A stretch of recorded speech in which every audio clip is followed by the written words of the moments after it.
শঙ্কর, কি হলো আশিস দা? বস বস বস। বসে কি ব্যাপার? বলছি বলো।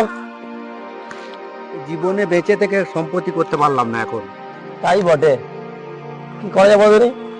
পাপ করতে হবে। পাপ? হ্যাঁ এই পাপের কেউ করে নাকি আবার?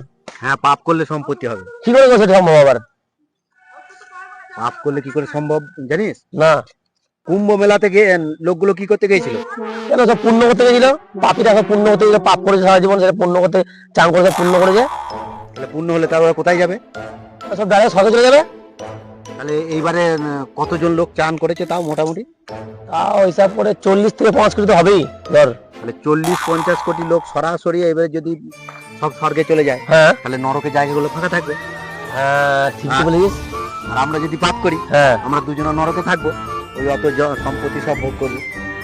ভালো আইডিয়া বলিস, চ তাহলে। হ্যাঁ, চ আর যদি তাহলে পাপ করতে আরম্ভ করি। চ চ, তাই চ। शाबाश बेटा।